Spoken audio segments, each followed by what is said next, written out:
Wowzers. So,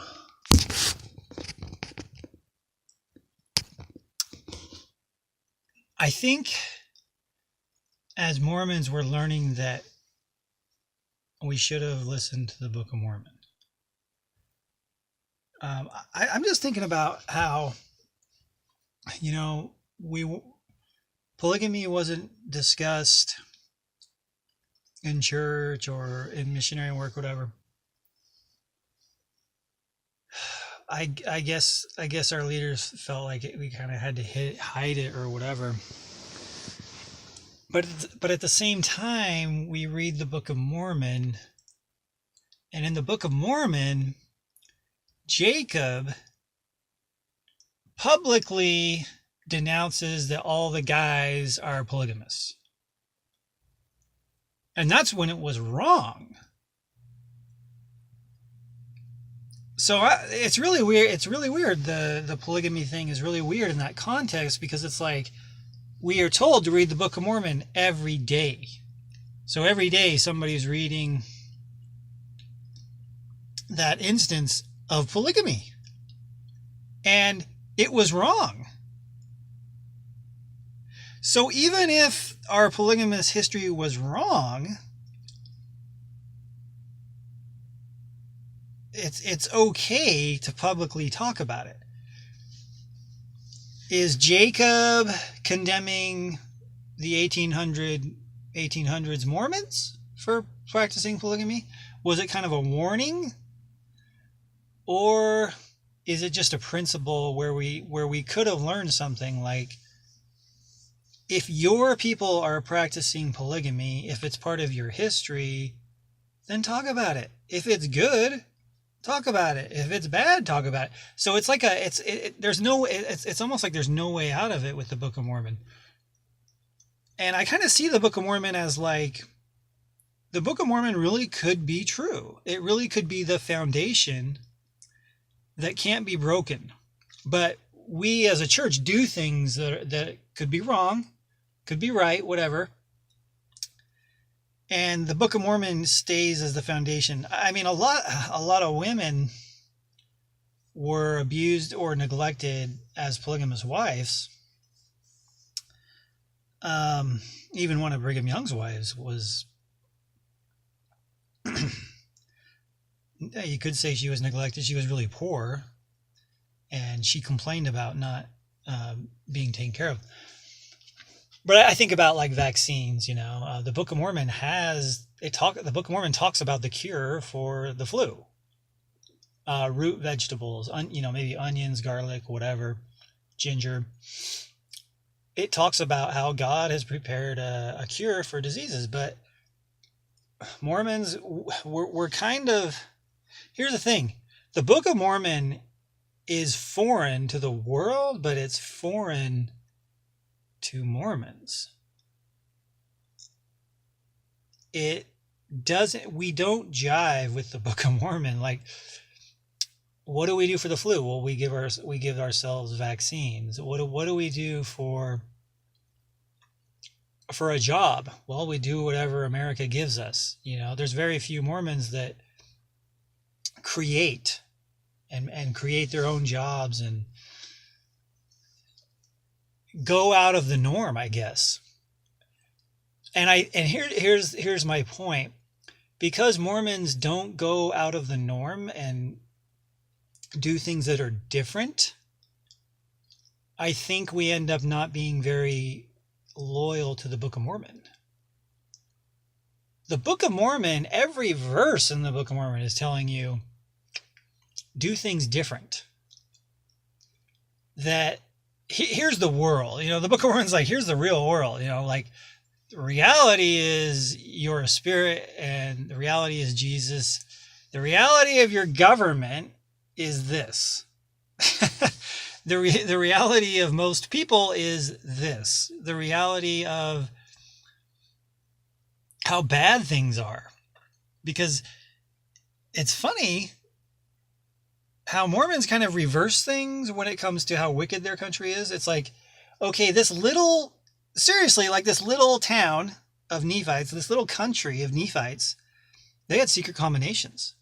They had secret murders and all this stuff. But it's like, and so it should be easy for Mormons to believe that America is wicked, that America is run by secret combination, is run by deceitful, lying politicians. But it's kind of weird. It's like the more we go along, the more Mormons believe that everything in the government is good, or that our leaders are good, depending on what party you're in. I mean, if you're a Democrat, then our leaders are good. If you're Obama, if you're a Republican, then your leader is good. If it's Trump, and I'm still shocked at how many Mormons like Trump. I just, it's so weird. I mean, the guy can say and do anything. He could be like, yeah, I killed the baby for no reason at all, but I'm going to increase wages. Or I'm going to decrease taxes. You know, it's politics is scary. Politics is scary. And so the Book of Mormon has, you know, it's like, if you read the stories of the polygamy, it's like, all right, it was a secret doctrine, so maybe we're not supposed to read about the history. But, you know, then when they got to Utah, it was public. And to me, I don't understand the leaders of our church hiding polygamy when you have Jacob in the book of Nephi. In the second book of Nephi. It just doesn't make sense, because you have, supposedly these people were real. Supposedly we are supposed to learn from them. And it's like, hey, he got up in public.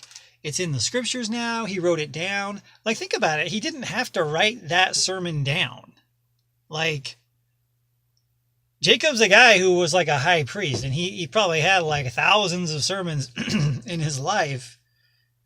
But he was like, okay, well, the future people need to know about this. Like, guys can be totally wrong about polygamy. Look at us. These guys, these were the children of Israel. This was the house of Israel, and all the guys were just they wanted polygamy, and the real reason they wanted it was because of sex. So we, with our history, why have we hid polygamy? Why didn't we tell missionaries and stuff? And I'm not saying it's bad. I'm saying, well, if polygamy was good, then that's what's so confusing. It's so confusing because it's like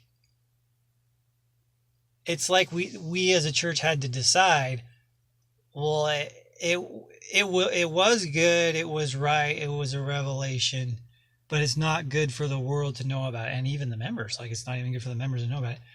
And that's really weird if you're from Utah, because everybody descends from a polygamous mother. And it's kind of like, well, you don't need to know about your mothers. And of course, we realize how faulty that is now. I'm really interested in the history of my mothers and all the women in Utah. I mean, I want to know all about it. And it's heartbreaking. It's really sad stuff.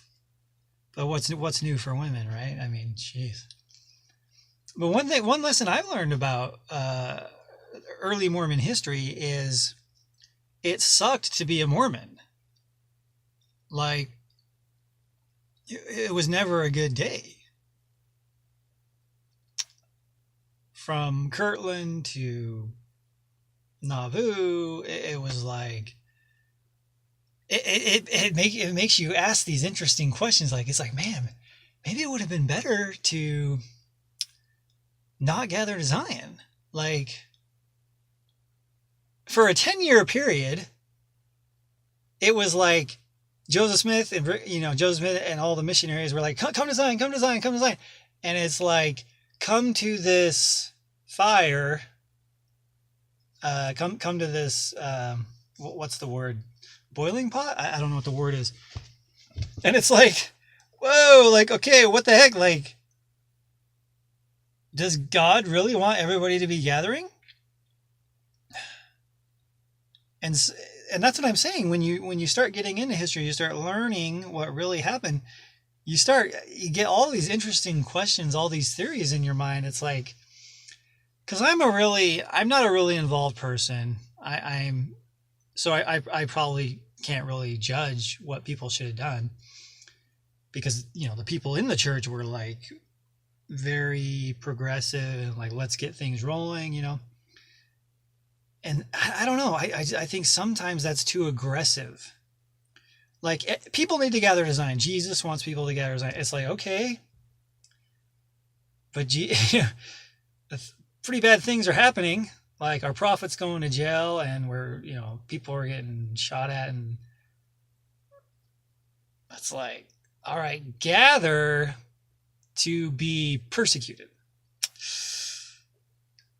So it's really weird. It's like, gather to be persecuted. It's like, all right, everybody just stay where you are for a couple of years.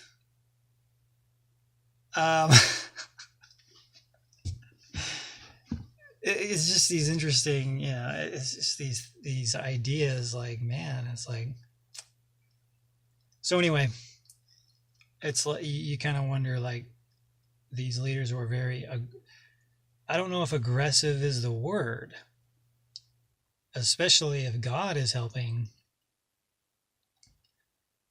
But an interesting thing is, like, Brigham Young would tell people, well, if you go to California, you'll get rich and you'll get wicked. And I don't know what he meant by that, because let's say you're a married couple, and you go to California, and it's like, does he mean like wicked, like they'll get divorced, or the man will commit adultery, or I'm just wondering if Mormons have a history of continually missing opportunities, because it's really strange. Like, the church moved to Utah right when the gold rush happened, and Brigham Young saw that as a test for the saints, a temptation. And I'm wondering what a different prophet would have thought, because there's also the idea, like, okay, this is a reward. Like, let's go to California. That's where God wants us to go. I'm just wondering. I mean, I'm sure Mormon historians would know better than me. I'm just wondering if there were any apostles or leaders who had that idea. Like, well, this is our reward. There's gold in California. California is heaven. It's the promised land. I'm sorry, folks, but you can't compare Utah to California. Just Northern California. It just doesn't compare. I mean, California is just like, it's like the celestial kingdom compared to the telestial. And I'm just, you get these thoughts when you read the history. You kind of strategize in your mind. You're like, well, wait. So the gold rush happened right when they were coming on the trail to Salt Lake. I think there was two years after, or whatever. And it's like, all right, well, instead of sending guys on missions, and here's what I don't understand about Brigham Young. You could tell the people to go get riches to help their families. Like, there were so many poor people, and it's like, that's what I don't understand. It's like, he still could have led them. He still could have required things of them, because they still felt bound to him. And that's what it's like, well, why wouldn't you just send as many people as you could? That's their mission, because that's what he did with certain cities in Utah. He sent people on missions to go start farms, and like Dixie. In St. George, it's like, it was a mission to go there and start growing cotton. Well, I don't understand. I don't understand why you wouldn't say, all right, I'm calling 100 families. You're going to go to California. I could understand if he thought, like, they wouldn't find gold. It would just be a waste of time. But Brigham Young really believed that if they went to find gold, they'd get gold and they'd get rich, and he really believed that. But the contradiction is Brigham Young, when he died, he was very rich. Um, and you could say, well, he had a lot of wives, and they were helping him make the money, and he needed to die rich so that all those women could be taken care of. I was like, oh, yeah, that's a good point. But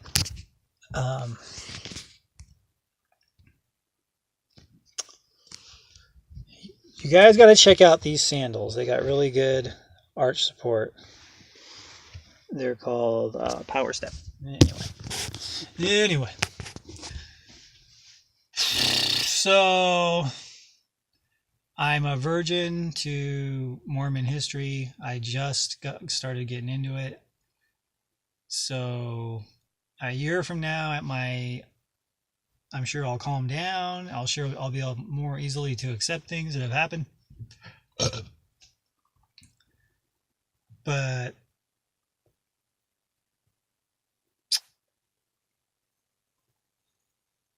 I'm kind of leaning towards the thing I need to focus on most is the Book of Mormon, because our prophets are fallible. They do say stupid things.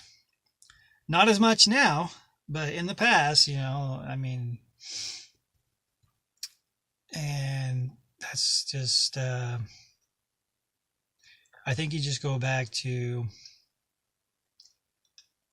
Jacob in the Book of Mormon, and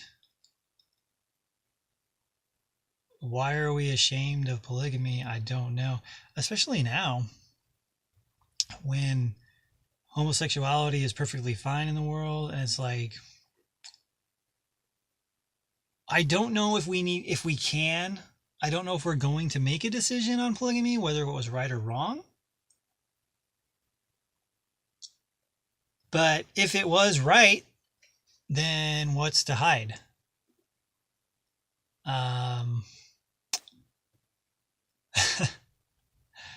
It's very confusing. It's very sad. I wish I understood my church. I don't understand my church.